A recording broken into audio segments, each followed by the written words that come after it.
మనసు దోచే ఇకబేనా ఆర్ట్, ఆకట్టుకుంటున్న ఆకృతులు. పూర్తి వివరాలకు చదవండి రేపటి Sakshi Hyderabad edition. Welcome to సాక్షి సత్యమేవ జయతే. కొన్ని సందర్భాల్లో ఆలస్యమైన అంతిమ విజయం మాత్రం సత్యానిదే. అలా అంతిమ విజయం సత్యానిది కావాలంటే ముందుగా ఏది సత్యం ఏది అసత్యం, ఈ ప్రశ్నకు జవాబు వెతకాలి. నిజాల నిగ్గు తేల్చాలి. అలా నిజాన్ని గెలిపించే మా ఈ ప్రయత్నమే సత్యమేవ జయతే. నోటీసుల మీద నోటీసులు, కేసుల మీద కేసులు, అరెస్టుల మీద అరెస్టులు. ఏపీ రాజకీయాలు సోషల్ మీడియా చుట్టూ తిరుగుతున్నాయి. ఇదంతా అక్రమం అనేది ఒకరు, లేదు లేదు అంతా సక్రమమే అనేది మరొకరు. ఒకవైపే చూడు అన్నట్టుగా వ్యవహరిస్తున్న పోలీసులు. అసలు ఏపీలో ఏం జరుగుతోంది? కొందరు కుట్రపూరితంగా ఫేక్ ఐడీలతో మహిళలపై అసభ్యకర పోస్టులు పెడితే ఆ ముసుగులో సోషల్ మీడియా యాక్టివిస్టులు అందరిపై కత్తిగట్టడం న్యాయమేనా? ఉద్దేశపూర్వకంగా కొందరినే టార్గెట్ చేస్తూ వారిపై కేసులు పెట్టడం, చిత్రహింసలకు గురి చేయటం, అరెస్టులు చేయటం కరెక్టేనా? ప్రభుత్వాన్ని ప్రశ్నించడమే నేరం అనే సంకేతాలు ఇవ్వాలనుకుంటున్నారా? సోషల్ మీడియా యాక్టివిస్టులను భయభ్రాంతులకు గురి చేయటమే లక్ష్యంగా పెట్టుకున్నారా? సోషల్ మీడియా యాక్టివిస్టుల అరెస్టులపై ఈ ప్రశ్నలతో పాటు ప్రధానంగా మరో 10 ప్రశ్నలు వినిపిస్తున్నాయి. అవేంటో ఒక్కసారి బిగ్ స్క్రీన్ పైన చూద్దాం. ఏది నిజం, ఎవరిది సేడిజం? ఏపీలో 680 మంది సోషల్ మీడియా యాక్టివిస్టులకు నోటీసులు, 147 కేసులు, 49 మంది అరెస్ట్. ఈ చర్యలు దేనికి సంకేతం? ప్రస్తుత చట్టాలు సెక్షన్ల ప్రకారం సోషల్ మీడియా యాక్టివిస్టులపై పెడుతున్న కేసులు అసలు నిలుస్తాయా? చేస్తున్న అరెస్టులు చెల్లుతాయా? ప్రభుత్వాలను సోషల్ మీడియా వేదికగా ప్రశ్నించటం, ఎన్నికల హామీలు ఎందుకు నెరవేర్చడం లేదని నిలదీయటం నేరం అవుతుందా? రాజకీయ కక్ష సాధింపు చర్యల్లో భాగంగా సోషల్ మీడియా యాక్టివిస్టులను నేరుగా ప్రభుత్వాలే టార్గెట్ చేయటాన్ని ఎలా చూడాలి? ఒకవైపే చూడు అన్నట్టుగా పోలీసులు వ్యవహరిస్తున్న తీరు, సోషల్ మీడియా యాక్టివిస్టులను వేధిస్తున్న తీరు ఏం చెప్తోంది? భావ వ్యక్తీకరణ స్వేచ్ఛ పేరుతో మహిళలపై అసభ్యకర పోస్టులు, మార్ఫింగ్ ఫోటోలు పెడుతున్న సోషల్ సైకోలను ఎలా నిరోధించాలి? రాజకీయ పార్టీల అధికారిక సోషల్ మీడియా హ్యాండిల్స్లోనే అసభ్యకర భాష వాడుతూ తప్పుదోవ పట్టించే పోస్టులు పెట్టడాన్ని ఏమనాలి? రాజకీయాల ముసుగులో సోషల్ మీడియాను భ్రష్టు పట్టిస్తున్నది ఎవరు? ఆ విష సంస్కృతికి మొట్టమొదటిగా బీజం వేసింది ఎవరు? సోషల్ సైకోల ఆట కట్టించడానికి ఎన్ని కొత్త చట్టాలు తెచ్చినా వాటిని అమలు చేసేవారు పక్షపాత వైఖరి అవలంబిస్తే ఏం లాభం? చివరిగా సమాజం పట్ల బాధ్యతగా వ్యవహరించేలా సోషల్ మీడియా యాక్టివిస్టుల్లో మంచి మార్పు తీసుకురావటం సాధ్యమే. సోషల్ మీడియా రెండు వైపులా పదునున్న కత్తి లాంటిది. జాగ్రత్తగా లేకపోతే అది ఎదుటి వాళ్ళనే కాదు మనల్ని కూడా గాయపరుస్తుంది. దాన్ని ఎలా వాడుతున్నాం అన్నది మన విచక్షణ మీద ఆధారపడి ఉంది. రాజకీయాలకు సంబంధించినంత వరకు కొందరు సోషల్ మీడియాను భ్రష్టు పట్టించేశారు. ఇది ఎవరు కాదన లేని సత్యం, బహిరంగ రహస్యం. తమ రాజకీయ కక్ష సాధింపు చర్యల కోసం కొందరు సోషల్ సైకోలను పెంచి పోషిస్తున్నారు. ప్రత్యర్థులు వారి కుటుంబాల్లో మహిళలపై అసభ్యకర పోస్టులు పెడుతూ వారిని మానసికంగా కుంగదీస్తూ పైశాచిక ఆనందం పొందుతున్నారు. ఇలాంటి నీచ సంస్కృతికి ఎవరు బీజం వేశారు అన్నది చెప్పడం కష్టం, కానీ దీన్ని ఎవరు బాగా వాడుకుంటున్నారు అన్నది మాత్రం ప్రస్తుత ఏపీ రాజకీయాలను గమనిస్తే అర్థం చేసుకోవడం పెద్ద కష్టం కాదు. ఈ నీచ సంస్కృతి ఒక ఏపీకి మాత్రమే పరిమితం కాదు, ఎంతో కొంత మన తెలంగాణ, ఇక్కడ తెలంగాణలో కూడా ఉంది. ఆ మాటకు వస్తే దేశవ్యాప్తంగా కూడా ఉంది. అయితే ఏపీలో జరుగుతున్న వరుస అరెస్టులతో ఇప్పుడు అందరి దృష్టి అటువైపుగానే ఉంది. 680 మంది సోషల్ మీడియా యాక్టివిస్టులకు నోటీసులు, 147 మందిపై కేసులు, ఏకంగా 49 మంది అరెస్ట్. ఓ రకంగా చెప్పాలంటే ఏపీలో ఒక ఎమర్జెన్సీ వాతావరణం కనిపిస్తుంది. సోషల్ మీడియాలో మార్ఫింగ్ ఫొటోస్, మహిళల్ని కించపరిచే పోస్టులు, వ్యక్తిత్వ హననం చేసేలా కామెంట్లు ఎవరు పెట్టినా కూడా తప్పే. అలాంటి సోషల్ సైకోలను ఖచ్చితంగా అరెస్ట్ చేసి లోపలెయ్యాలి. కానీ అలాంటి సోషల్ సైకోలను సాకుగా చూపి సోషల్ మీడియా యాక్టివిస్టులపై అక్రమ కేసులు పెట్టడం ఎంతవరకు correct? Who will answer this question? చిత్రహింసలకు గురిచేసే తప్పుడు స్టేట్మెంట్లపై బలవంతంగా సంతకాలు సేకరించడం ఎంతవరకు సమంజసం? అసలు ప్రభుత్వాన్ని ప్రశ్నించడం నేరమా? ఎన్నికల హామీలు ఎప్పుడు నెరవేరుస్తారు అని నిలదీయటం నేరం అవుతుందా? మహిళలు చిన్నారులపై జరుగుతున్న అఘాయిత్యాలకు ఎప్పుడు అడ్డుకట్ట వేస్తారు అని క్వశ్చన్ చేయటం నేరం అవుతుందా?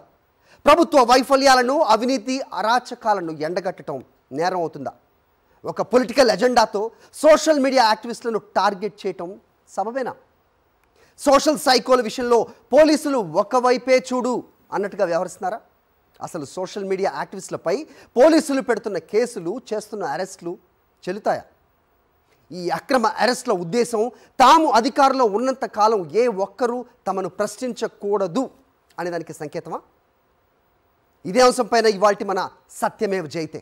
దీంట్లో పాల్గొనడానికి మనతో ఉన్నారు విజయబాబు గారు, AP intellectual and citizen forum chairman, అలాగే భాషా గారు ప్రముఖ విశ్లేషకులు, వెంకటరామరెడ్డి గారు కార్పొరేట్ లా ఎక్స్పర్ట్, అలాగే శ్యామల గారు వైఎస్ఆర్సీపీ అధికార ప్రతినిధిగానే కాదు ఒక మహిళగా సోషల్ మీడియాని కీన్గా అబ్జర్వ్ చేస్తున్న వ్యక్తిగా ఈరోజు మన డిబేట్లో పాల్గొంటున్నారు. దీంతోపాటు భావి భారత పౌరులు మనతో ఉన్నారు. వాళ్ళ వ్యూస్ కూడా మనతో పంచుకోవడానికి సిద్ధంగా ఉన్నారు. ప్యానెల్తో మాట్లాడే ముందు సోషల్ మీడియాలో మహిళల్ని, ముఖ్యంగా కుటుంబ సభ్యుల్ని కూడా కించపరుస్తూ ప్రస్తుత అధికార పార్టీ నేతలు ఏదైతే వ్యాఖ్యలు చేస్తున్నారో, పోస్టులు పెడుతున్నారో అవి ఎంత హేయంగా ఉన్నాయో ఒక్కసారి చూద్దాం. దెన్ విల్ గెట్ ఇంటు సత్యమేవ జయతేలో చర్చలోకి వెళ్లే ముందు ఒక్కసారి సోషల్ మీడియా కాదు, మెయిన్ స్ట్రీమ్ మీడియాలో, ఒక వర్గపు మీడియాలో సాక్షాత్తు ముఖ్యమంత్రిపై చేసిన వ్యాఖ్యలు ఒక్కసారి మళ్ళీ రీవిజిట్ చేద్దాం. Then will talk about social media, అలాగే అఫీషియల్గా వాళ్ళు నడుపుతున్న సోషల్ మీడియాలో చేస్తున్న వ్యాఖ్యలు. రైట్, పట్టాభి భూత పురాణం చూద్దాం. ఇది నిజంగా నేను మళ్ళీ రీట్రేట్ చేయడానికి లేకపోతే అది చదవడానికి ఇష్టపడట్లేదు. మీరు ఖచ్చితంగా చూడొచ్చు స్క్రీన్ మీద పట్టాభి మాట్లాడిన మాటలు. ఆ తర్వాత చూద్దాం TV5 శివ అనే వ్యక్తి మాట్లాడిన మాటలు, అతని భాష చూడొచ్చు మనం స్క్రీన్ మీద. ఇది సోషల్ మీడియా కాదు, మెయిన్ స్ట్రీమ్ మీడియానే. మరి మీరు వీళ్ళ మీద ఎలాంటి యాక్షన్ తీసుకోవాలి? ABN సదరు వెంకటకృష్ణ గారు చూద్దాం ఏ విధంగా మాట్లాడారు చూద్దాం, డైరెక్ట్గా ముఖ్యమంత్రి మీద. రైట్, ఈ భాష మరి ఏ మేరకు సమ్మతం? మరి వీళ్ళ మీద యాక్షన్స్ ఉండవా? టీడీపీ ఈ 5 నెలల్లో జగన్ గారిపై వాడిన పదజాలం, అఫీషియల్గా తీసిన పోస్టులు. Okay, just look at it. దీంట్లో ఏ ఒక్కటన్నా వాస్తవం నిరూపించగలరా? ఈ 5 నెలల్లో జగన్ గారిపై వాడిన పదజాలం, అఫీషియల్ పోస్టులు చూద్దాం ఒకసారి. పోస్టులు లోకేష్ చేసిన పోస్ట్ అవ్వచ్చు, ఆయన వాడిన భాష అవ్వచ్చు, దాంట్లో ఉన్న కంటెంట్ అవ్వచ్చు. నిజంగా నేను మళ్ళీ చదవనవసరం లేదు, ఎందుకంటే వాళ్ళ అఫీషియల్ వెబ్సైట్లో ఇంకా ఉంటాయి కాబట్టి. రైట్, కోర్టుకెక్కిన సైకో జగన్. మరి ఈ సైకో అనే పదం వాడటానికి వాళ్ళకి ఎవరు అనుమతి ఇచ్చారు? నిజంగా అది మరి సమ్మతమేనా అనేదానికి సమాధానం ఎవరు చెప్తారు? ఇది అంబటి రాంబాబు గారి కుటుంబం మీద, వారి 3 కూతుర్ని తోడనాడుతూ, నిజంగా అది చూడడానికి, ఆ ట్వీట్ చదవడానికి నిజంగా సభ్య సమాజంలో ఈ ప్లేస్లో ఉండి ఈ డెకోరం మీద నేను చదవలేనిది. మీరే చూస్తున్నారు. మరి వీటి మీద చర్యలు ఉండవా? ఎలాంటి యాక్షన్ ఉండదా?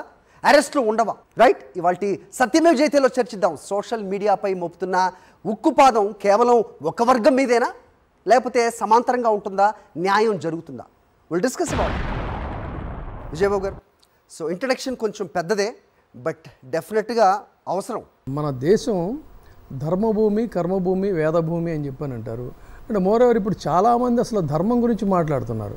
ఏ ధర్మ ప్రవచనాలు అయితే ప్రవచిస్తున్నారో వాళ్ళే దీనికి అలాంటి ఇప్పుడు మీరు చెప్పినటువంటి వికృత సైన్యాన్ని పెంచి పోషించడం, ప్రోత్సహించడం అనేటువంటిది చాలా దురదృష్టకరం.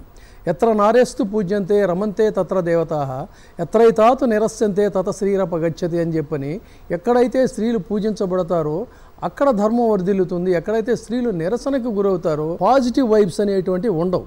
పూర్తిగా అరాచకం రాజ్యం వెళ్తుంది. మహిళల మీద జరుగుతున్నటువంటి ఈ దాష్టీకం ఇదంతా కూడా ఆర్గనైజ్డ్ పొలిటికల్ పార్టీస్ పెంచి పోషిస్తానన్నారు. ఆంధ్రప్రదేశ్లో ఈ రోజు ఒక వార్త చదివాను నేను. ఇప్పుడు పార్లమెంట్ సమావేశాలు జరుగుతున్నాయి కాబట్టి దీని మీద ఈ బూత్ మాటలకు సంబంధించి వాళ్ళు ఒక ఆర్డినెన్స్ తేవడానికి, ఒక చట్టం తేవడానికి అని చెప్పని దాని మీద చర్చిస్తున్నారు. ఎవరు ఆధ్వర్యంలో చర్చిస్తున్నారంటే రాజకీయ స్పృహ ఉన్నటువంటి అందరికీ కూడా తెలుసు. ఆంధ్రప్రదేశ్ గౌరవ స్పీకర్ గారు వారు నోరెత్తితేనే నా భూతో నా భవిష్యత్తు అన్నట్టుగా వారి మాటలు ఉంటే మనందరికీ కూడా తెలుసు. అటువంటి ఒక గౌరవప్రదమైనటువంటి స్పీకర్ గారు వారి ఆధ్వర్యంలో బూతుల గురించి అసలు ఆ బూతులే పెద్ద ఒక నీతులు అన్నట్టుగా ఒక దశలో ప్రోత్సహించినటువంటి వీళ్ళు దాని మీద చట్టం తెస్తామని చెప్తున్నారు. ఒకవైపు ఏమో నాలుకపై నేషనలిజం, పలుకుల్లో పేట్రియాటిజం, ఆచరణలో ఆపర్చునిజం, ఇదే నేటి ఆంధ్రప్రదేశ్ రాజకీయం అన్నట్టుగా చేసేది వాళ్ళు, చేస్తుంది వాళ్ళు, తిరిగి మళ్ళీ ఎదురు దాడి చేయిస్తూ తమను మాత్రం ఈ అరాచకాల మీద, అన్యాయాల మీద, అక్రమాల మీద ప్రశ్నిస్తే దానికి మాత్రమే జైల్లో వేస్తామని చెప్పి అంటున్నారు. ఒక్కటే ఇటువంటి వాళ్ళకి చెప్పేది ఏంటంటే, చరిత్ర ఈ భారతదేశంలో బ్రిటిష్ ముష్కరుల కాలం నుంచి కూడా దౌర్జన్యాలకి, దౌష్ట్యాలకి వ్యతిరేకంగా పోరాడిన తర్వాత అంతిమంగా గెలుపు ప్రజాస్వామ్యం. మీరు ఎలా చూస్తున్నారు ప్రస్తుతం సోషల్ మీడియా ఈ చెప్తున్న అరెస్టులకి, వాళ్ళు చేస్తున్న పనికి, వాళ్ళు చేసిన దానికి ఏ రకమైన సెక్షన్లు అంటున్నారు, లేకపోతే ఏ రకంగా ఇది ముందుకెళ్తుంది, ఎలాంటి మెసేజ్ వీళ్ళు ఇవ్వదలుచుకున్నారు అంటే వాట్ ఈస్ యువర్ అబ్జర్వేషన్? సత్యమేవ జయతే ప్రోగ్రామ్ మొత్తం సత్యాలే మాట్లాడాలి, సత్యం గెలవాలి, సత్యమే గెలవాలి. మొదలుపెట్టే ముందు ఒక చిన్న కొటేషన్ అండి, జార్జ్ రెడ్డి గారిది. జీనా హై తో మర్నా సీకో, కదం కదం పర్ లడ్నా సీకో అని చెప్పేసి నేను చాలా రోజుల నుంచి ఈ కొటేషన్ అని బాగా మోటివేట్ చేసింది. అంటే బ్రతకాలి అంటే పోరాడటం నేర్చుకోండి.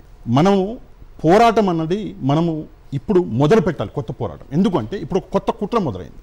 ఏంటి ఆ కుట్ర అంటే, కొత్త ప్రభుత్వం కూటమి అనేది వచ్చింది. కూటమి వచ్చిన తర్వాత వాళ్ళు చేసిన ఆలోచన ఏంటంటే, ఈ ప్రభుత్వం 5 ఏళ్ళు నడవాలంటే, మళ్ళీ రాబోయే రోజుల్లో మాకు భవిష్యత్తు ఉండాలంటే మేము జగన్మోహన్ రెడ్డి గారి బలం మీద కొట్టాలి. ఏంటి జగన్మోహన్ రెడ్డి గారి బలం అని చెప్పేసి ఆలోచించారు. ఆలోచిస్తే జగన్మోహన్ రెడ్డి గారికి అతిపెద్ద బలం ఏంటంటే సోషల్ మీడియా. ఎందుకంటే అటువైపు 8 నుంచి 10 ఛానళ్ళు ఉన్నాయి. రోజు పొద్దుటి నుంచి సాయంత్రం వరకు ఒక ప్రోగ్రాం అన్నది ఎక్కడి నుంచో వస్తుంది. దాన్ని మొత్తం రాత్రి వరకు అందరి బ్రెయిన్లలోకి ఇచ్చేస్తారు. మొత్తం అదే డప్పులు, ప్రతి ఛానల్లో ఒకే డప్పు. కాకపోతే ఆ నిజాల్ని బయట పెడుతున్నది సోషల్ మీడియా. ఆ సోషల్ మీడియాని కొట్టాలి, సోషల్ మీడియాని భయపెట్టాలి. మనందరికీ తెలుసు 6 హామీలు ఇచ్చారు. 6 హామీల పేరు మీద ఇప్పుడు అధికారంలోకి వచ్చారు. ఆ 6 హామీలని ప్రజలు మర్చిపోవాలి.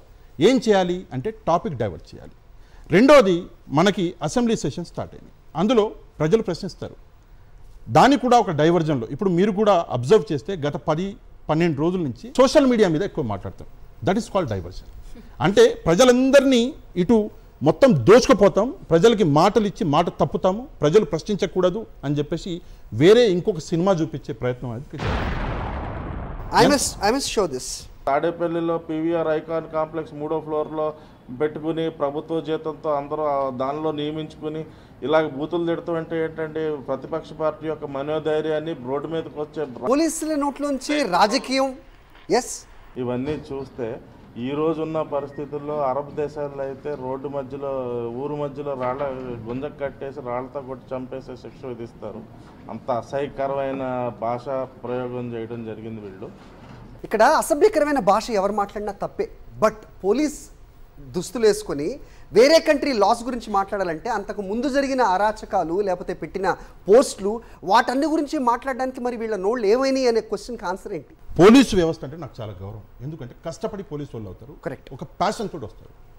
ఈ అధికారి గారి గురించి ఆయనను కూడా నేను చాలా గౌరవిస్తాను. కానీ 2019లో ఒక సంఘటన ఈయన దగ్గరే జరిగింది. ఇప్పుడు కర్నూలు డిఐజీగా ఉన్నారనుకుంటా. ఆయన 2019లో ఆయనను ట్రాన్స్ఫర్ చేసింది ఎలక్షన్ కమిషన్. ఎందుకు చేసింది అన్నది ఫస్ట్ మనం అర్థం చేసుకోవాలి. ఎందుకంటే ఒక పార్టీకి ఆయన అనుకూలంగా ఉన్నారని చెప్పేసి చేసింది ఒకటి. రెండో విషయం ఏంటంటే పోలీసులు ఏదో దేశం గురించి వేరే దేశాలలో అట్లా చేస్తారు, ఇట్లా చేస్తారు. నడి రోడ్డు మీద నరికేస్తే దుబాయ్లో, సౌదీలో, అరబ్ కంట్రీస్లలో ఏం చేస్తారు? 3.5 సంవత్సరాల పాప మీద అఘాయిత్యం చేసి చంపేసి పూర్తి చేస్తే ఏం చేస్తారు? 9 ఏళ్ల పాపని అఘాయిత్యం చేసి చంపేసి తీసుకెళ్లి కృష్ణానదిలో పడేస్తే వేరే కంట్రీస్లలో ఏం చేస్తారు? మరి ఆ విషయం ఎందుకు మాట్లాడతలేరు ఈ అధికారి? ఆ విషయం చెప్పాలి. ఎప్పుడు కూడా అధికారులు రాజకీయాల్లోకి రాకూడదండి. ఎందుకు రాకూడదు అంటే భవిష్యత్ అనేది చెడిపోద్ది. ఎందుకు ఆ మాట అంటున్నా? ఒక క్రెడిబిలిటీ అనేది వాళ్ళ దగ్గర నుంచి వెళ్ళిపోద్ది. ఈ రోజు ఒక ప్రభుత్వం ఉంటుంది, రేపు పొద్దున ఇంకో ప్రభుత్వం వస్తుంది, దాని తర్వాత ఇంకో ప్రభుత్వం వస్తుంది, దాని తర్వాత ఇంకోటి. పోలీసు అధికారులు ప్రభుత్వాలకు కొమ్ము కాస్తే మరి వాళ్ళ పరిస్థితి ఏంటి? వాళ్ళు ఈ రాజకీయాల్లో పడకూడదు. శ్యామల గారు మీరు చెప్పండి. సోషల్ మీడియా ముఖ్యంగా వీళ్ళు చెబుతున్నది మహిళల గురించి వాళ్ళ మీద అసభ్యకర పోస్టులు పెడితే మాత్రం ఉపేక్షించేది లేదు అనేది బయటికి వినబడుతున్న ప్రకటన. బట్ చేస్తున్నది వేరు, జరుగుతున్నది వేరు అనేది ప్రతి ఒక్కళ్ళు కూడా గమనిస్తున్నారు. మీరు చెప్పండి, మీ మీద అఫ్కోర్స్ ఎలాంటి పోస్టులు పెట్టారు, ఏమేమి అన్నారు అందరికీ తెలిసిందే, రైట్? అప్పుడు మీరు దీన్ని ఎలా ఎదుర్కొన్నారు? ప్రస్తుతం మీరు అబ్జర్వ్ చేస్తున్నది ఏంటి? నిజాన్ని చూపిస్తున్నారు సత్యమేవ జయతే. First I should appreciate that.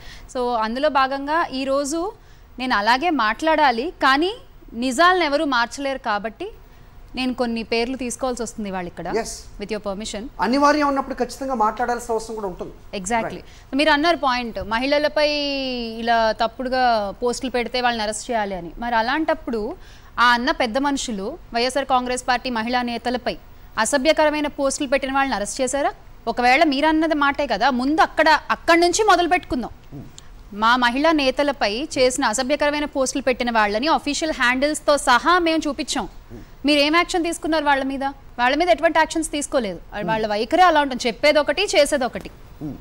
Point out చేస్తారు, మనం వాళ్ళని ప్రశ్నించేసరికి అక్రమంగా కేసులు పెడతారు. అంటే freedom of expression, freedom of స్పీచ్ని ఒక వేదికగా, ఒక పెద్ద వేదికగా నిలుస్తున్న సోషల్ మీడియాపై వీళ్ళు ఇంత దారుణంగా కేసులు పెట్టి వాళ్ళ గొంతులు నొక్కేసేటువంటి ప్రయత్నం చేస్తున్నారు. ఎందుకు అంటే మీరు చేస్తున్నటువంటి అక్రమాలు ఇక్కడ చూపిస్తున్నందుక.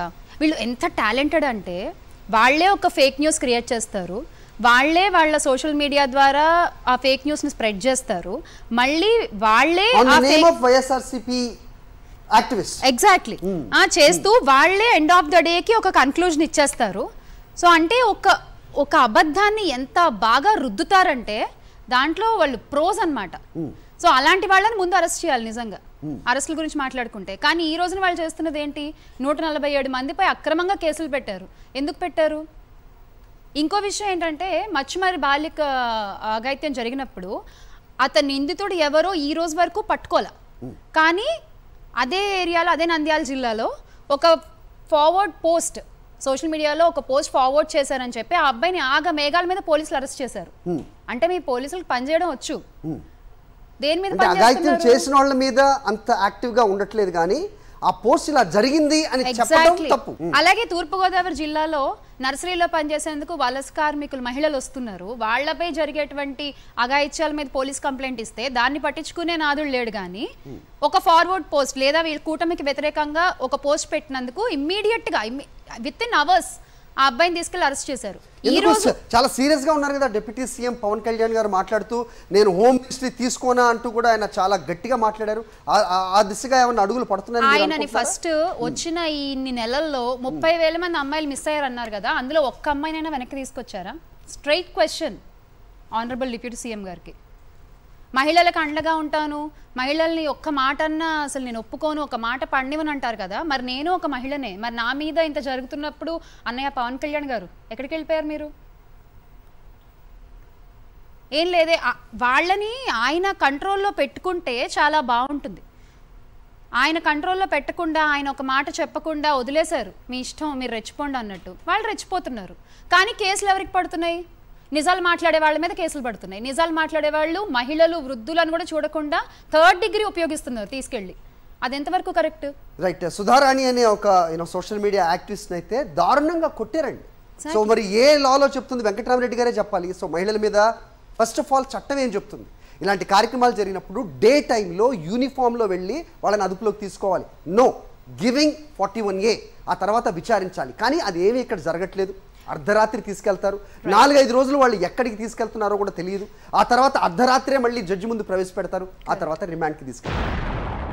గతంలో ఎప్పుడూ లేనంతగా 6 నుంచి 7 హేబియస్ కార్పస్ పిటిషన్లు పడ్డాయి అంటే గనక మరి ఎలా ఉంది రాష్ట్రంలో పరిస్థితి అనేది వెంకటరామరెడ్డి గారు చెప్పారు. భావ వ్యక్తీకరణ స్వేచ్ఛ, రాజ్యాంగం కల్పించినటువంటి స్వేచ్ఛని ప్రజలు ఉపయోగించుకోవాలి. సామాజిక మాధ్యమాలు వాటిని ఎక్కువగా ఉపయోగించుకుంటున్నారు, ప్రజలు తప్పులేదు. ఇప్పుడు జరిగినటువంటి అరెస్టులన్నీ కూడా వీటన్నిటిపైన అట్లీస్ట్ హైకోర్టు ప్రధాన న్యాయమూర్తి గారు కానీ లేకపోతే సుప్రీంకోర్టులో ఎవరైనా పిటిషన్ వేసి దీన్ని సోమోటోగా స్వీకరించి ఒక ఎమర్జెన్సీ లాంటి సిచ్యువేషన్ ఇక్కడ వచ్చింది, దీన్ని ఎలాగైనా సరే దీన్ని ఖండించాలి, ప్రభుత్వాన్ని ఒక దారిలో పెట్టాలి. భయానితోటి ఒక గొంతుకుని నొక్కేసే ప్రయత్నం ఏదైతే చేస్తున్నారో దీంట్లో టెంపరీగా వాళ్ళు సక్సెస్ అవుతున్నారు అనేది కనపడుతుందేమో, కానీ పర్యవసనాలు ఎలా ఉంటాయి అనేది మీరు ఎలా చూస్తారు?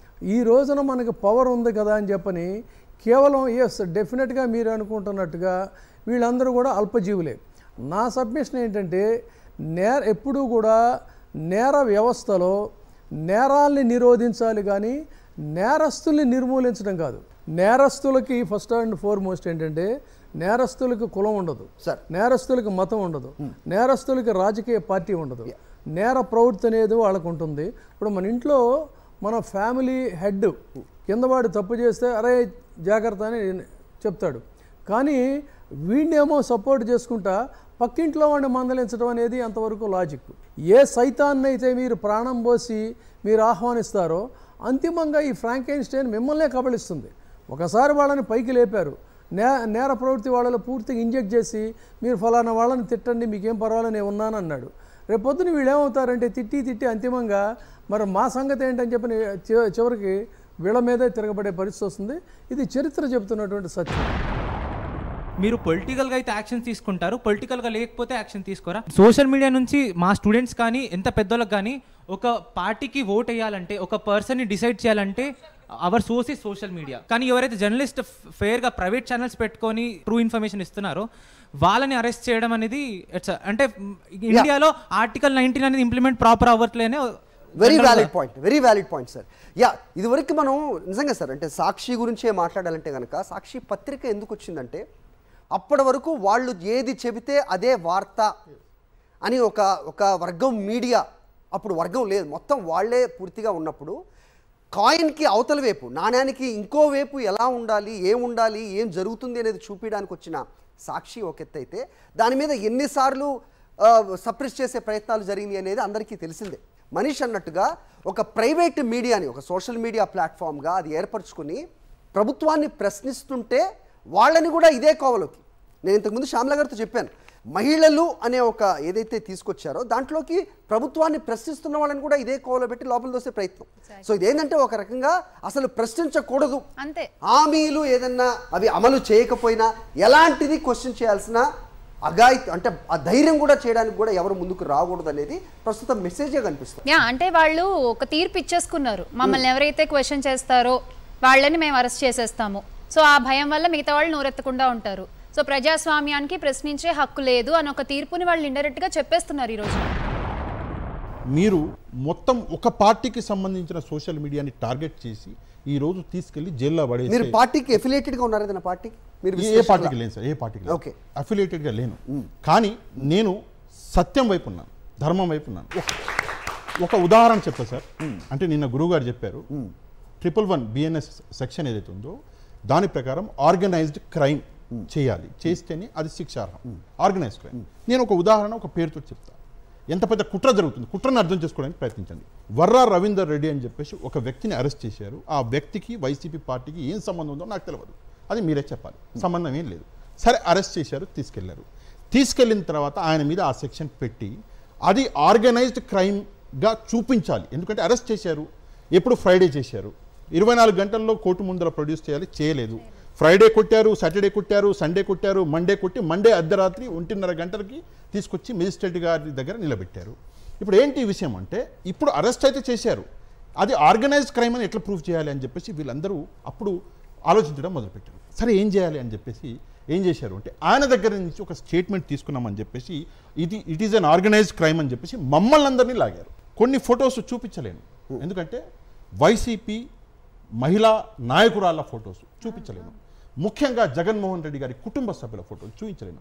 కానీ నేను ఆల్రెడీ ఒక వీడియో చూపించాను కాబట్టి ఆ వీడియోని ఆల్రెడీ అది అందరికీ తెలుసు కాబట్టి ఆ ఒక్క వీడియో చూపిస్తా సార్ మీకు.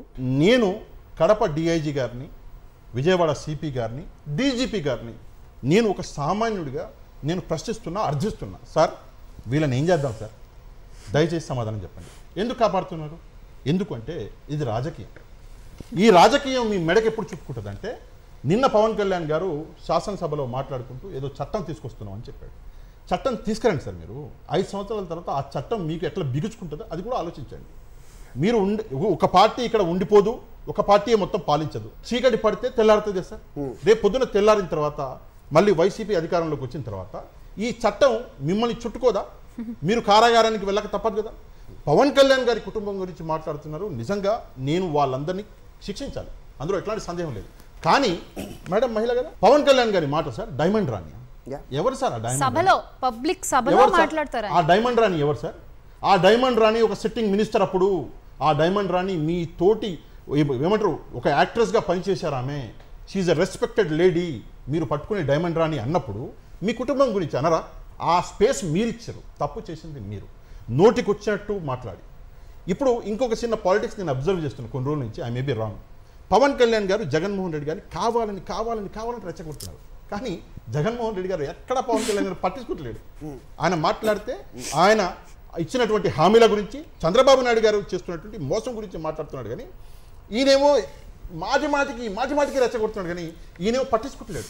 ఇంతవరకు పవన్ కళ్యాణ్ పేరు ఆయన నోటి నుంచే రాలి. ప్రస్తుతం దుస్థితి. ఆయనేమో నేను హైలైట్ అవ్వట్లేదు, జగన్మోహన్ రెడ్డి నన్ను పట్టించుకుంటలేడు, నా పేరు చెప్తలేడు అని చెప్పేసి ఆయన పరిశాన్ అయ్యి దీక్షలు చేస్తున్నారు. ఆయన సనాతన ధర్మం దీని మీద ఆయనకి 50 ఏళ్ల నుంచి ఆయన ఒక ఏమంటారు అనాపాలజెటిక్ హిందూ అని చెప్పేసి గుర్తురాలా. ఒక్కసారి ఎందుకు వచ్చింది సార్ పాలిటిక్స్? ఒకసారి నిద్రపోతాడు, పొద్దున్న లేస్తాడు, దన్ను అని చెప్పేసి ఆయన మహిళా రక్షకుడిని నేను గుర్తొస్తుంది ఆయనకి. మళ్ళీ ఒకసారి నిద్రపోతాడు, నిద్ర లేస్తాడు, దన్ను అని నేను ఒక హిందువుని ఎట్లా చేస్తానని చెప్పి. సార్ ఒక్క విషయం, సరే నువ్వు ఉన్నావు కదా, నువ్వు ఇంత బాధపడుతున్నావు కదా హిందువుల కోసం, ఎవరు గుళ్ళు కూడగొట్టారు? ప్రశ్నించు చంద్రబాబు నాయుడు గారిని. నువ్వు ప్రశ్నిస్తే తెల్లారి నీ చేరు ఉండదు, తీసుకెళ్ళి మార్చేస్తారు డిప్యూటీ సీఎంని. మార్చేసి నీ పార్టీ మొత్తం ఉన్న ఈ 21 మందిని ఇటు జంప్ చేసుకుని మొత్తం ఖాళీ కూర్చుంటావు రెండో రోజు. అది తెలుసు, అందుకే నువ్వు ప్రశ్నించవు. జగన్మోహన్ రెడ్డి ఒక పని చేయండి, మీరు ఒక మాల అది ఉంటుంది కదా సార్, ఆ మాల తీసుకొని, జపమాల అది తీసుకొని జగన్మోహన్ రెడ్డి చేయండి, మీరు ముఖ్యమంత్రి అయిపోయారు. నిజంగా ఒక మంచిని చెప్పడానికి కూడా భయపడే పరిస్థితి ఈరోజు ఆంధ్రప్రదేశ్లో ఉంది. సో ఒక ప్రజలకి అవసరమైన దాన్ని ఎవరన్నా ప్రశ్నించాలి అంటే గనక ఈరోజు భయోత్పాతాలకి గురి చేస్తున్న పరిస్థితి ఉంది. సో ఎంతకాలం దీన్ని ఇంకా సహించాలి? నిజంగా ఇది తిరుగుబాటుకి నాంది అనొచ్చా? ఇంతకుముందు పెద్దలు చెప్పినట్టుగా దెయ్యాలు వేదాలు వల్లించడం అనే సామెతని మనం పదే మాట్లాడుకుంటాం. ఆ విధంగా వీళ్ళేంటి ఈ బూతుల గురించి నియంత్రిస్తామని చెప్పని వీళ్ళు చట్టాలు చేయటం ఏంటి? ఒకవైపు ఏమో చేస్తుందే వాళ్ళు మళ్ళీ ఇదేంటంటే అంటే ఇంతకంటే ఇక ఎవరికి చెప్పుకుంటే ఒక పరిస్థితి ఎలా ఉన్నాయి సార్? ఇప్పుడు విద్య వద్దు మద్యం ముద్దు అని ఒక పోస్ట్ పెట్టారు ఒక యాక్టివిస్ట్. అది జరుగుతున్నదే కదా ప్రస్తుతం రాష్ట్రంలో. ఎందుకంటే గత ప్రభుత్వంలో ఉంటుంది దాని కేసు అగ్గిపెట్టెలు కొవ్వొత్తులకు కోట్లు వాస్తవమే కదా వాళ్ళు చెప్పిన కందిపప్పు మీద కూడా కేసు పెట్టారు. పప్పు మీద రేట్ తక్కువ ఉందని ఒక వ్యక్తి సోషల్ మీడియాలో పెడితే దాని మీద కేసు పెట్టారు. ఆయన ఒక ఇష్యూని తీసుకొస్తే మీరు ఇష్యూని అడ్రస్ చేయండి, అంతేగాని ఇష్యూ తీసుకొచ్చిన వాడిని తీసుకెళ్ళి లోపల పడేస్తాం. అదెక్కడే సార్ నేను సింపుల్గా ప్రశ్న, 10,000 కోట్లు కావాలి కదా, 1000 కోట్లు అక్కడ మనం బడ్జెట్లో పెట్టాలి. అంటే ఏ రైతులకు ఇస్తున్నారు? అంటే ఎంతమందికి ఇస్తారు? అంటే రైతులను మోసం చేసినట్టే కదా. ఈ వాస్తవాల్ని మీరు మాట్లాడాలి అనుకుంటే గనక, సోషల్ మీడియా ప్లాట్ఫామ్గా మీరు మాట్లాడితే గనక పర్యవసనాలు ఇలా ఉంటాయి అని ఖచ్చితమైన ఒక మెసేజ్ ఇస్తున్నారు ప్రస్తుతం ఉన్న ప్రభుత్వ పెద్దలు. అప్పటి స్వాతంత్ర పోరాటంలో బ్రిటిష్ వాళ్ళ దాస్య శృంఖలాలు తెంచడానికి తెగొట్టడానికి ప్రశ్నించడం జరిగింది. అప్పుడే ప్రశ్నించిన మన బ్లడ్లోనే ఉంది ప్రశ్నించడం అనేది. ప్రస్తుతం జరుగుతున్న ఈ పరిస్థితుల్లో ప్రశ్నించడానికి వెనకడుగు వేస్తాం. ఆంధ్రప్రదేశ్లో మాత్రం అంతకంటే దారుణంగా పరిస్థితి కనిపిస్తుంది. నిజంగా ఈరోజు స్టూడెంట్స్ కానీ లేకపోతే ఇంతకుముందు ఆఫ్లైన్ శ్యామల గారు చెప్తున్నారు, ఒక ఫీజు రీఎంబర్స్మెంట్ గురించో లేకపోతే ఈ విద్య లేకపోతే మద్యం దీని గురించి మాట్లాడుతున్నాం, ఒక సోషల్ అవేర్నెస్కు తీసుకురావాలని లేకపోతే మధ్యతరగతి వాళ్ళ గురించి వాళ్ళ వకాలు తప్పుచ్చుకొని మాట్లాడే వాళ్ళని కూడా రేపు మాట్లాడనివ్వకుండా చేసే ఈ ప్రయత్నంలో వాళ్ళు టెంపరీగా కనిపిస్తున్నది సక్సెస్ అవుతున్నట్టుగా ఉంది. Is it going to be for permanent? Yes, and మీరు అన్నట్టు భరతమాత దేశ దాస్య శృంఖలాలను తెగతించడానికి ఉరికొయ్యల మీద ఊయలులూగి ఈ స్వాతంత్రం ఇచ్చినటువంటి దేశం మనది. ఆ త్యాగ వీరుల యొక్క చరిత్రలు చదువుకొని ఇప్పుడు ఇవాళ ఈ తరం అంతా కూడా తయారవుతుంది. అటువంటి పరిస్థితుల్లో అణచివేత ద్వారా పరిపాలన సాగిస్తాం, మేము చెప్పిందే మాట అనుకుంటే ఈ స్వేచ్ఛా భారతంలో అది ఎటువంటి పరిస్థితుల్లో కుదరదు. అందుకని ఈ అరాచకాలన్నీ చూసి భరించి వేచి ఓరిమి నశించిందిరా, అటో ఇటో తేల్చుకునే సమయం వచ్చిందిరా, మణగి ఉన్న జనం ఒక్కొక్కరు ఒక అగ్ని కణం అని చెప్పని రేపొద్దున ఈ అగ్ని కణాలన్నీ కూడా ఒక చోట సమీకృతం అయితే ఒక బ్రహ్మాండమైనటువంటి తిరుగుబాటు అగ్ని కీలలు అనేటువంటి మొదలవుతాయి. ఈ అగ్ని కీలల్లో ఈ నియంత్రణలందరూ కూడా ఏమైపోయారు గత చరిత్రలో, మీరు ఏమైపోతారనేది చెప్పనవసరం లేదు. ఇది నిజంగా మాట్లాడింది మీరేదో రెచ్చగొడుతున్నారని మీ మీద కూడా కేసేస్తారు. ఇప్పుడు ఒకటి నేను అది కూడా చెప్తున్నా సార్, నేను ఒకవైపు జ్యూరిస్ట్గా న్యాయవాదిగా న్యాయశాస్త్రాన్ని చదివి న్యాయం మాట్లాడేవాడిని, అంతకుముందు అక్షరాన్ని అవపోసన పట్టి జర్నలిస్ట్గా దశాబ్దాల కాలం అక్షరాన్ని నమ్ముకున్నటువంటి వాడిని కాదు. అందుకని ఆ అక్షర తపస్సులో నేను ఒకటే చెప్తున్నా, మీరు ఎన్ని నిర్బంధాలు చేసినా ఏం చేసినా రాస్తూనే పోతాను ఈ కలంలో సిరా ఉన్నంత వరకు, రాస్తూనే పోతాను ఈ సిరలలో రక్తం ఆగే వరకు, మాట్లాడుతూనే ఉంటాను ఈ కంఠం ఆగే వరకు, మాట్లాడుతూనే ఉంటాను ఈ గళంలో ఒక ప్రతి స్వరం కూడా ఆగిపోయే వరకు అని చెప్తున్నా. అందుకని ఎటువంటి పరిస్థితుల్లో కూడా భయానికి వెనకడుగు వేసేటువంటి ప్రసక్తి లేదు. ప్రత్యేకించి ఇవాళ ఆంధ్రప్రదేశ్లో వ్యవస్థీకృత నేరాలు అనేటువంటి పేరుతో అర్థం పర్థం లేనటువంటి సోషల్ మీడియా కార్యకర్తల మీద ఈ చట్టానికి మసిపూసి మారేడికాయ చేసి వేరే అర్థం ఇచ్చి చెప్తున్నారు. బిఎన్ఎస్ న్యాయ సంహితలో 111 కేసు పెడుతున్నారు. కానీ 111 కేసు దేనికి అప్లికబుల్ అంటే కిడ్నాప్. ఈ సోషల్ మీడియా కార్యకర్తలు ఆ పనులు చేశారా లేదా అనేది మీరు ఆలోచించండి. కిడ్నాప్, వ్యవస్థీకృత నేరాలు, వాహన దొంగతనం, దోపిడీ, భూదోపిడీ, కాంట్రాక్టు హత్య, ఆర్థిక నేరం, సైబర్ నేరాలు, ఇలాంటి నేరాలకు పాల్పడితే 111 పెట్టాలి. ఆ 111 సెక్షన్ని వీళ్ళు వ్యవస్థీకృత నేరాలు అని ఇందాక ఆయన చెప్పాడు కదా, ఈ లిస్ట్ అంతా ఎందుకు పోగేస్తున్నారంటే ఇది ఒక వ్యవస్థీకృత నేరం అని చూపించడానికి ఈ 111 పెడుతున్నారు. ఇది చాలా ప్రమాదకరమైనటువంటి. వెంకటరామరెడ్డి గారు 111 చట్టం సెక్షన్ కింద వీళ్ళందరినీ లోపలికి వేసే ప్రయత్నంలో నిజంగా చట్టం ముందు నిలబడతాయా న్యాయస్థానంలో? నాకు తెలిసి ఈ కేసులన్నీ కూడా ఇవి ఓన్లీ టెంపరీగా మానసికంగా శారీరకంగా ఇబ్బంది పెట్టడం తప్ప ఆ తర్వాత ఇందాక మన విజయబాబు గారు చెప్పినట్టుగా మనం చేసినటువంటి గుంటలో మనమే రేపు పడే అవకాశం ఉంటుంది. ఆ గుంటను సరిగా పోడ్చకపోతే మళ్ళీ దాంట్లో వాళ్లే పడే ఛాన్స్ ఉంటుంది. ఆంధ్రప్రదేశ్ సిస్టమ్ ఇంత భ్రష్టు పట్టిపోయినట్టుగా కనిపిస్తుంది. కాబట్టి ఇప్పుడు ఏదున్నా ఇప్పుడు సోషల్ మీడియా త్రూనే ఇప్పుడు today's young is youth is tomorrow's future అన్నట్టు అంటారు కదా. సో ఇప్పుడు ఏ యూత్ ప్రజెంట్ యూత్ ఎట్లా ఉన్నా సోషల్ మీడియానే ఫాలో అవుతాం మేము. సోషల్ మీడియా చూసి ఏ న్యూస్ ఉన్నా అది ట్రూ ఆర్ ఫాల్స్, అది నిజమో కాకపోయినా అది నమ్ముతాం మేము. అది చూసి న్యూస్ ఏదున్నా సోషల్ మీడియాని ఫాలో అవుతాం. కాబట్టి ఓట్ వేయాలి అంటే దేన్ని నమ్మాలి? ఇప్పుడు ప్రతి ఒక్క పార్టీ కూడా ఆ పార్టీ అలా చేశారు అండ్ ఈ పార్టీ ఇలా చేశారు అండ్ వాళ్ళ రాంగ్స్ని ఎత్తి చెప్పుకోవడమే సరిపోతుంది సార్. కానీ కామన్ పీపుల్స్కి వస్తే వాళ్ళ ప్రాబ్లమ్స్ ఎవరు అండర్స్టాండ్ చేసుకోవట్లేదు. ఈవెన్ పోలీసులు కూడా నేను అర్థం చేసుకుంటున్నారని నేను అనుకోవట్లేదు సార్. ఇప్పుడు ప్రెజెంట్ సోషల్ మీడియాని ఫాలో అవుతే కనుక ప్రతి ఒక్కళ్ళు కూర్చొని మాట్లాడుతున్నారు, అంతే ఉంది. కానీ దానికి సొల్యూషన్ వస్తుందని అయితే అనుకోవట్లేదు సార్. దానికి అసలు ఏంటి సార్ రీజన్ అంటే ఎందుకు యాక్షన్ తీసుకోలేకపోతున్నా, ఎవరు క్వశ్చన్ చేయలేకపోతున్నా, చేసినా కూడా ఎందుకు రెస్పాండ్ అవ్వాలి? శ్యామల గారు ఎత్తుకోవడమే స్టార్టింగ్లో 30,000 మంది మహిళలు ప్రస్తుతం తప్పిపోయారు, వాళ్ళు ఎక్కడున్నారు వెతికి తేవాలని గట్టిగా అరిచి ప్రశ్నించిన పవన్ కళ్యాణ్ గారు ఆ తర్వాత ఆ ఊసే ఎత్తట్లేదు కదా. ఆయన అది మాట్లాడిన తర్వాత సోషల్ మీడియాలో అది ఏ రకంగా స్ప్రెడ్ అయిందో మనకు తెలుసు. అది వాస్తవమా కాదని తెలియకుండా ఖచ్చితంగా నమ్మిన వాళ్ళు ఇంతకుముందు చెప్పినట్టుగా లక్షల్లో ఉన్నారు. దాని పర్యవసనం ఏంటో కూడా మనం చూసాం. ఆ తర్వాత పవర్లోకి వచ్చిన వాళ్ళు నిజంగా తప్పిపోయిన వాళ్ళు ఎంతమంది, నిజంగా తప్పిపోయారా లేదా, వాళ్ళని ట్రేస్ చేసిన వాళ్ళు ఎంతమంది, వాళ్ళ లిస్ట్ బయట పెట్టాల్సిన అవసరం ఉందా లేదా. ప్రస్తుతం ముఖ్యమంత్రి గారు చంద్రబాబు నాయుడు గారి నియోజకవర్గంలోనే ఆ ఊళ్ళోనే 6,000 మంది మిస్ అయ్యారు అనేది రికార్డుగా చెప్తుంది. ఈ మధ్య న్యాయమూర్తిగా పనిచేస్తున్న ఒక అతను సోషల్ మీడియాలోనే గొంతెత్తి చెప్పిన సత్యం ఇది. సో దాని గురించి మరి ఆన్సర్ ఎవరు చెప్తారు? మీడియా అనేది 4th ఆర్గన్ ఆఫ్ గవర్నమెంట్ అని అనుకోవచ్చు మనం. జనరల్గా వాళ్ళే గవర్నమెంట్ చేసే మంచి చెడు చూపించేది వాళ్ళ గొంతు నొక్కేస్తే అక్కడ నిజం ఏదవుతుంది అబద్ధం ఏంది అనేది ప్రజలకి అవగాహన ఉండదు. ఇక్కడ ఏంటంటే ఆ మీడియాని రన్ చేసేది కూడా ఒక పొలిటికల్ పార్టీసే సార్. సో అట్లాంటప్పుడు ప్రజలకి ఎలా అవగాహన వస్తుంది? ఓన్డ్ మీడియా, అలైన్డ్ మీడియా, మీరు చెప్పింది ఓన్డ్ మీడియా గురించి మాట్లాడారు. ఒక నిమిషం, ఈరోజు ఓన్డ్ మీడియా ఏం మాట్లాడుతుంది, ఏం చెప్పడానికి ప్రయత్నిస్తుంది అనేది మీకు చాలా క్లియర్ కట్గా అర్థమైపోతుంది, రైట్? సో పలానా ఛానల్ పెడితే పలానా జర్నలిస్ట్ ఏదైనా మాట్లాడుతుంటే వాళ్ళు ఇది మాట్లాడుతున్నారు అనేది క్లియర్గా అర్థమవుతుంది. There is something called align media. అంటే వాళ్ళు ఏం చెప్తున్నారు అనేది క్లియర్గా చెప్పరు. మేము పలానా పార్టీకి పనిచేస్తున్నాం అనేది చెప్పరు.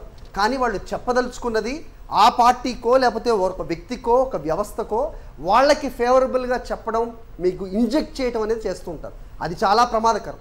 సో ఒక పార్టీ మీడియాని సొంతం చేసుకోవడమో లేకపోతే ఫ్లోట్ చేయడమో తప్పు కాదు, రైట్? సత్యాన్ని ఎలా తీసుకెళ్తున్నారు అనేదే ముఖ్యం. విడుదల రజనీ గారు మీ పార్టీకి సంబంధించిన ఆవిడ కూడా ఆవిడ మీద పెడుతున్న పోస్టుల గురించి కంప్లైంట్ చేశారు, రైట్? దాని మీద యాక్షన్ ఏది కనపడదు. అలాగే కోకొల్లలు మీ పార్టీ నుంచి మహిళలు ఏం చెప్తారు? యాక్షన్ తీసుకోవడానికి ముందుకు మీరు వెళ్తారా? పోలీసుల్ని మీరు సంప్రదించే అవకాశం ఉందా? విడుదల రజనీ గారు గుంటూరు పోలీస్ స్టేషన్లో కేసు పెట్టడం జరిగింది. తన మీద కూడా ఇలా అసభ్యకరంగా పోస్టులు పెడుతున్నారు, పదజాలాన్ని కూడా సరిగ్గా ఉపయోగించకుండా నోటికొచ్చినట్టు మాట్లాడుతున్నారు, ఇది కరెక్ట్ కాదు అనే విషయంపై ఆవిడ కేసు వేయడం జరిగింది. కనీసం పట్టించుకునే నాదులు లేరు.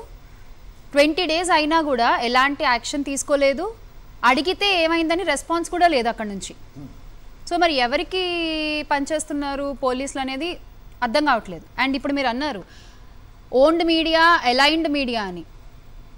ఓన్డ్ మీడియా, అలైన్డ్ మీడియాతో పాటు సోషల్ మీడియా గురించి కూడా మనం ఇక్కడ చెప్పుకోవాలి. ఎందుకంటే ఓన్డ్ మీడియాలో వాళ్ళు చెప్పాలనుకున్న వార్తలు చెప్పేసి అలైన్డ్ మీడియా ద్వారా చూపించాలనుకున్న నిజాల్ని అబద్ధంగా చూపించేసేసి ప్రశ్నిస్తున్న సోషల్ మీడియా పైన జరుగుతున్నటువంటిది ఇలా మనం చూస్తున్నటువంటి అరాచక కేసులు. సో ఓన్డ్ మీడియా, అలైన్డ్ మీడియాతో పాటు ఈ సోషల్ మీడియాని కూడా మనం డెఫినెట్గా యాడ్ చేయాలి. సో అక్కడ చెప్పే అవకాశం లేదు కాబట్టి ఇక్కడ చెప్తున్నారు. ఇక్కడ కూడా ఏం చెప్తున్నారు? ఇప్పుడు మీరు ఇందాక ఒక మాట అన్నారు, మద్యం ముద్దు విద్య వద్దు అని. ఈ పోస్ట్ లో ఆ పెట్టిన వ్యక్తి దేని గురించి మాట్లాడారు? ఎవరి గురించి మాట్లాడారు? విద్యార్థుల గురించే మాట్లాడారు.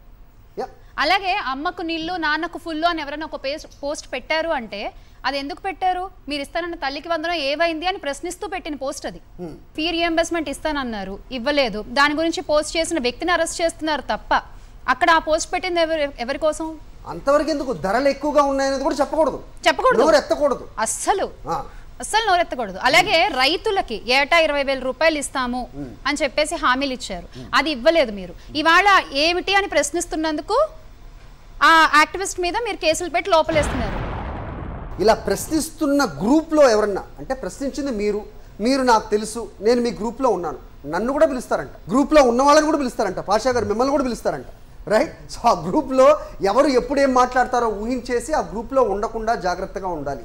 సుగాలి ప్రీతి సంఘటన ఒకటి జరిగింది, ఇది బాగా గారి నోట్లో నుంచే విన్నాం. ఆ సంఘటన వచ్చేసి చంద్రబాబు నాయుడు గారి హయాంలో జరిగింది. ఎట్లా మ్యానిపులేట్ చేస్తారో అర్థం చేసుకోండి, కుట్రని అర్థం చేసుకోండి. సుగాలి ప్రీతి ఇన్సిడెంట్ జరిగింది చంద్రబాబు నాయుడు గారి హయాం, కానీ దాన్ని చాలా జాగ్రత్తగా ఎట్లా ప్లాన్ చేశారు అంటే అది జగన్మోహన్ రెడ్డి గారి హయాంలో జరిగినట్టు ఒక ప్లాన్ చేసి జగన్మోహన్ రెడ్డి గారిని ప్రశ్నించే ప్రయత్నం చేశారు ఒకటి. రెండోది, జగన్మోహన్ రెడ్డి గారు ఆ ఇన్సిడెంట్ మీద ఇమ్మీడియట్గా సిబిఐ ఎంక్వైరీ చేశారు. ఆయన వచ్చిన 2-3 నెలలకే వేశారు. ఆయన తన బాధ్యత అన్నది చేశారు ఒక ముఖ్యమంత్రిగా.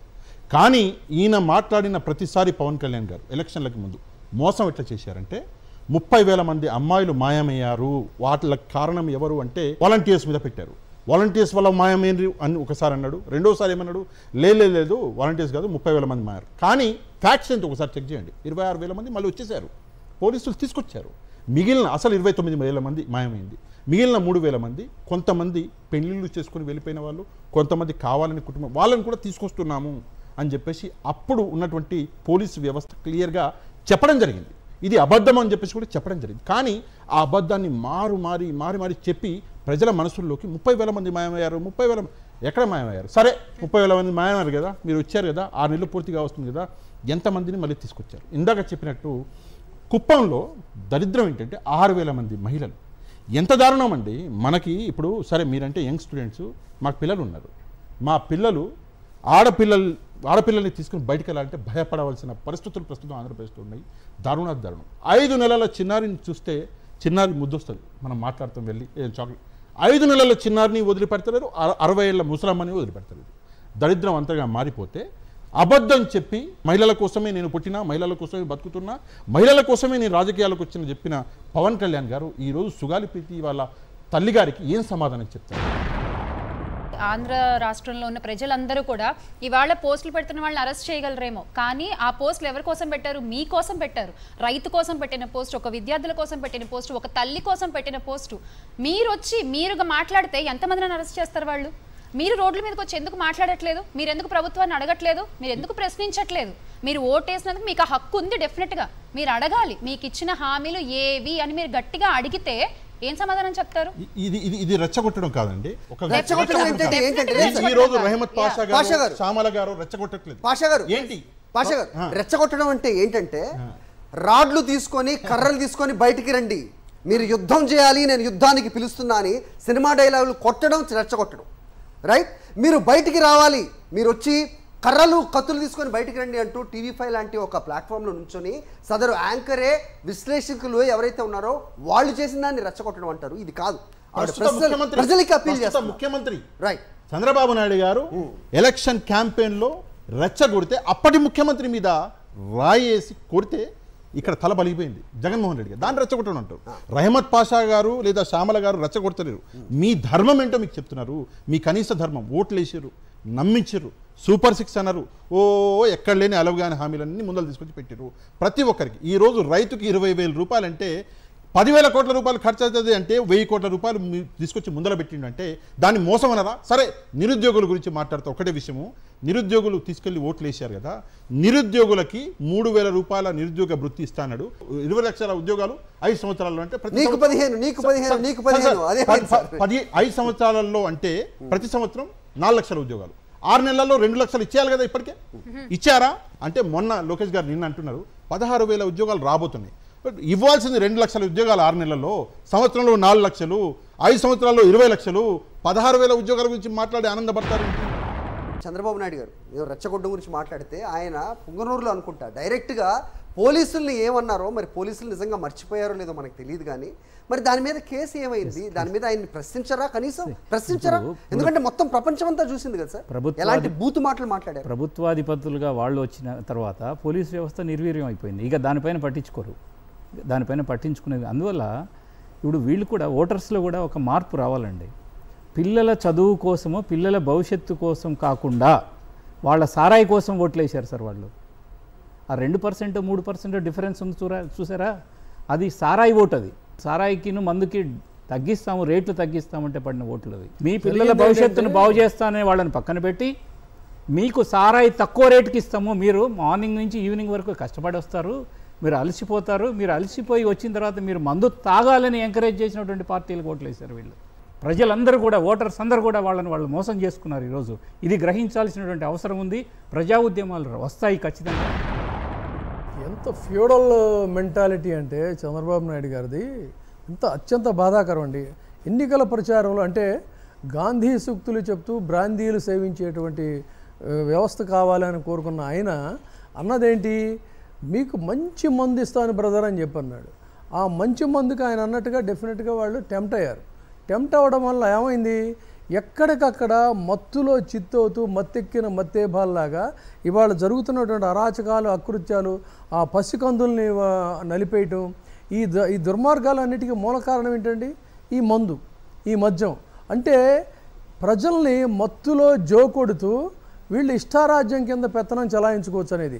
మేము మా కుటుంబాలు మాత్రం పాలకులుగా ఉంటాం, మీరు మత్తులో జోకొడుతూ మీ కుటుంబాలు చిన్నాభిన్నమైపోయి ఛిద్రమైపోయి మీరు మాత్రం తాగి ఇలా అయిపోవాలనేటువంటి కోరిక నిజంగా ఈ సమాజ సంక్షేమాన్ని కాంక్షించే పాలకుడికి ఎవరికైనా అలాంటి మెంటాలిటీ ఉంటుందండి? వాళ్ళు ఏం చెప్పాలి, నేను తాగను కాబట్టి నేను ఈ స్థాయికి వచ్చాను, మీరు కూడా తాగొద్దు, మీ పిల్లల్ని కూడా అలాగే పై స్థాయికి తీసుకురండి అని ఒక ప్రబోధించాల్సినటువంటి నాయకుడు మీరు తాగండి నేను తాగనని చెప్తున్నాడంటే ఇంతకంటే దౌర్భాగ్యం, దుర్మార్గం ఏముంటుంది?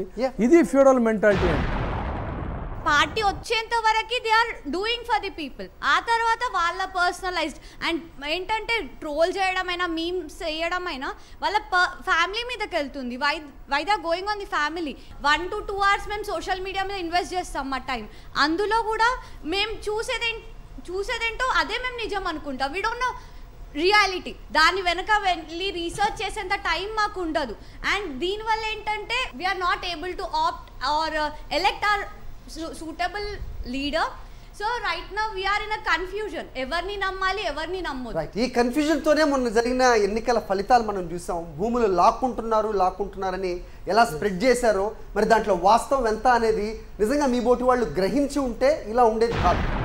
మనం ఈ సమాజంలో జరుగుతున్న అరాచకాలు, ముఖ్యంగా మహిళల మీద జరుగుతున్న దీనికి మహిళలే పూనుకోవాలి. రైట్, శ్యామల గారు, మీరు సోషల్ మీడియాలో మీ మీద పెట్టిన ట్రోల్స్ని తట్టుకుని ఎదిరించి నిలబడి ఈరోజు ఇక్కడ కూర్చొని మాట్లాడుతున్నారు కదా.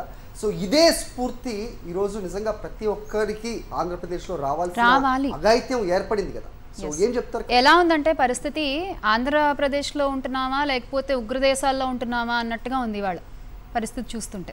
అంటే ప్రతి ఒక్కళ్ళకి కూడా ఆలోచన రావాలి, ప్రతి ఒక్కళ్ళకి ఆ ధైర్యం రావాలి, ప్రతి ఒక్కళ్ళు ముందుకొచ్చి మాట్లాడాలి. మాట్లాడినంత మాత్రం చంపేయరు కదా. సో ఆ ధైర్యం అనేది ప్రతి ఒక్కళ్ళు, ముఖ్యంగా women and young girls like you అందరూ బయటకు వచ్చి మాట్లాడాలి. మీ మీద జరిగేటువంటి అన్యాయాలు ఇక్కడ మీరు ఎలా స్టూడియోలో కూర్చొని మాట్లాడుతున్నారో you have to come out and talk. And మిగతా వాళ్ళకు కూడా మీరు అది చెప్పగలగాలి. సో దట్ చెయ్యి కలిసి ముందుకు నడిస్తే సత్యం వైపు మనం ముందుకెళ్తాం. బయటకు వచ్చిన వాళ్ళలో మనం ముందున్న శ్యామల గారే, నేను అలాగే వచ్చా, మనం చూస్తాం. నేను అలాగే చాలా మంది ఎదురు నిలబడి ఈ రోజు ఇక్కడ ఉన్నారు. పాషా గారు కంక్లూడ్ ప్లీజ్. ఎడ్యుకేషన్ సిస్టమ్ ఒక్కటే రాష్ట్రాన్ని దేశాన్ని మార్చగలదు, అందొక్కటే సొల్యూషన్. ఎలా సార్? ఇది గత ప్రభుత్వంలో ముఖ్యమంత్రి వైఎస్ జగన్మోహన్ రెడ్డి గారు పదే ఒక కుటుంబం అభివృద్ధి చెందాలి అంటే ఆ కుటుంబంలో ఉన్న పిల్లలు బాగా చదువుకుంటే చాలు, ఏ ఆస్తులు ఇవ్వనక్కర్లేదని పదే చెప్పారు. కానీ ఏమైంది? నేను అదే చెప్తున్నాను సార్. రాష్ట్రం దేశం మారాలంటే ఎడ్యుకేషన్ ఉండాలి. జగన్మోహన్ రెడ్డి గారు ఇంగ్లీష్ మీడియం తీసుకొచ్చారు, స్కూళ్ళని ప్రైవేట్ స్కూళ్ళ కంటే బాగా చేశారు. ఢిల్లీ మోడల్ అంటారు, ఆ ఢిల్లీ వాళ్ళు వచ్చి చూసి వెళ్ళాలి ఆంధ్రప్రదేశ్ మోడల్, అట్లా చేశారు. ఐబీ సిలబస్, నేను నా పిల్లలని ఐబీ సిలబస్తో చేర్చాలంటే నా ఆర్థిక స్తోమత సరిపోదు. కానీ జగన్మోహన్ రెడ్డి గారు ఐబీ సిలబస్ని కూడా ఇండియాకి పేద పిల్లలకి తీసుకొచ్చారు. అంత వ్యవస్థ జగన్మోహన్ రెడ్డి గారు చేస్తే ఈ సోషల్ మీడియా ఇంపాక్ట్ చూడండి ఎట్లా నెగటివ్ వచ్చింది. ఒక ప్రభుత్వాన్ని మార్చేసింది. ఆ ప్రభుత్వం మారిపోవడం వల్ల ఏమైపోయిందంటే ఆ పిల్లల భవిష్యత్తు మళ్ళీ అంధకారంలోకి వెళ్ళిపోయింది. ఎంత దారుణమో అంటే ఒక చిన్న ఉదాహరణ చెప్తా. పవన్ కళ్యాణ్ గారు ఒకప్పుడు, అంటే పాత ప్రభుత్వం ఉన్నప్పుడు స్కూల్కి వెళ్ళి కింద నేల మీద కూర్చొని మాట్లాడేచ్చారు. మొన్న మళ్ళీ వెళ్ళాడు, అదే స్కూల్కి వెళ్ళాడు, వేరే మంచిగా బెంచ్ మీద కూర్చొని ఆయనకు తెలిసి అడిగాడు, తెలవకలిగాడు. ఈ బెంచ్ ఎవరు కట్టించారు, ఈ స్కూల్ ఎవరు? జగన్మోహన్ రెడ్డి గారు అంటే జగన్మోహన్ రెడ్డి గారి మార్కెటింగు జగన్మోహన్ రెడ్డి గారు చేయక్కర్లా, మీడియా ఛానళ్ళు చేయక్కర్లా, మనమందరం చేయక్కర్లా, ఆయన చేసిన మంచి చేస్తారు. ఎంత దారుణము అంటే సోషల్ మీడియా ఇంపాక్ట్ ఏం పడుతుంది మీరు అడిగారు. సోషల్ మీడియా ఇంపాక్ట్ ఇది సొసైటీని నాశనం చేస్తుంది. 5 ఏళ్ళు జగన్మోహన్ రెడ్డి గారు అధికారంలో ఉంటే 1వ తరగతి చదువుతున్న విద్యార్థి 5వ తరగతికి వస్తాడు, 10 ఏళ్ళు ఉంటే 10వ తరగతికి, 15 ఏళ్ళు ఉంటే గ్రాడ్యుయేట్ అవుతాడు, 20 ఏళ్ళు ఉంటే ఆ విద్యార్థి జీవితమే మారిపోద్ది. ఆ పెట్టినటువంటి మొక్క వృక్షం అవుతుంది, కానీ ఆ మొక్కని తుంచేసింది social media, negative social media. మంచిని దాచేసి చెడుని ప్రమోట్ చేసింది సోషల్ మీడియా. నేను ఒక విషయం చెప్తా, జగన్మోహన్ రెడ్డి గారు అంటే నాకెందుకు ఇష్టము, చాలామంది అడిగారు నన్ను, నా కామెంట్స్ వస్తుంటాయి. ఎందుకు ఇష్టం అంటే జగన్మోహన్ రెడ్డి గారు నాకు రిలేటివ్ కాదు, నేను ఎప్పుడు జగన్మోహన్ రెడ్డి గారిని డైరెక్ట్గా చూడలేదు ఇంతవరకు. ఎందుకు ఇష్టం అంటే మార్పు తీసుకొచ్చాడు, రైతాంగాన్ని మార్చేశాడు, విద్యా వ్యవస్థని మార్చేశాడు, అందుకు జగన్మోహన్ రెడ్డి గారు అంటే ఇష్టం. మహిళలు పెద్ద సినిమా డైలాగులు కొడతారు, బాలకృష్ణ గారు కొడతారు, లోకేష్ గారు, చంద్రబాబు నాయుడు గారు. మహిళలకి జగన్మోహన్ రెడ్డి గారు డైరెక్ట్ డీబీటీ ద్వారా, వేరే మధ్యలో దళారులు వద్దు, మీ అకౌంట్కి పంపిస్తున్న డబ్బులు మీరు బాగుపడండి అని చెప్పేసి ఒక పెద్ద మనసుతో ప్రతి ఇంటికి అన్నగా. రాజశేఖర రెడ్డి గారు చనిపోతే నిన్న నా కళ్ళతో నల్గొండ జిల్లాలో చూసిన సార్, నేనున్న గుండె పగిలిపోయేలా మహిళలు ఏడ్చారు. నేను ఏమంటారు రిలేషన్ అనేది మళ్ళీ జగన్మోహన్ రెడ్డి గారు చూసారు. అణచివేత అనేది ఎంతో కాలం నిలబడదండి, ప్రజా చైతన్యం వస్తుంది, యంగ్స్టర్స్ అందరూ కూడా, యూత్ అంతా కూడా ముందుకు వస్తారు. సోషల్ మీడియాలో మంచి పోస్టులు వస్తాయి, వాళ్ళ పిల్లల్ని వాళ్ళు బాగు చేసుకోవాల్సిన పరిస్థితిలో పిల్లలే తల్లిదండ్రులను సరిచేస్తారు. ఈ విధంగా రాజకీయ ప్రక్షాళన జరుగుతుంది. పార్టీలు మారేటువంటి తత్వాన్ని మార్చేటువంటి స్థితిగతుల్ని మీరు యంగ్స్టర్స్గా, లా స్టూడెంట్స్గా మీరు కూడా వాటిపైన రీసెర్చ్ చేయాలి. ఓవరాల్గా సోషల్ మీడియా మనం చెప్పుకున్నట్టుగా ఇది రెండంచుల పదునున్నటువంటి కత్తి లాంటిది.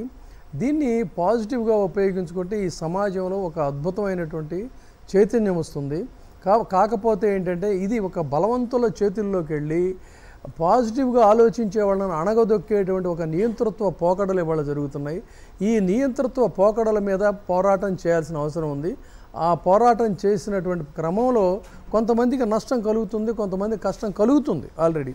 అయినా కూడా వెనకంజ వేసే ప్రసక్తి లేదు. ఐక్యంగా గనక ముందుకు సాగితే అరాచక శక్తులని తుదముట్టించవచ్చు, తిరిగి మళ్ళీ సత్యమేవ జయతని తలెత్తుకు తిరగవచ్చు. Wonderful sir, thank you so much. ఇది ఇవాళ సోషల్ మీడియాపై పడుతున్న ఈ ఉక్కు పాదం ఏదైతే ఉందో, దీనికి భయపడి ఇంట్లోనే ఉంటామా లేదంటే ఎదురుడ్డి నిలబడతామా? ఎందుకంటే అంతిమంగా జరిగేది సత్యానికి జయమే కాబట్టి, సత్యమే గెలవాల్సిన అవసరం ఉంటుంది కాబట్టి, సత్యమే గెలుస్తుంది కాబట్టి అటువైపు ఉందామా మీరే నిర్ణయించుకోవాల్సిన అవసరం ఉంది. Thank you all for watching. ఇది ఇవాల్టి సత్యమేవ జయతే.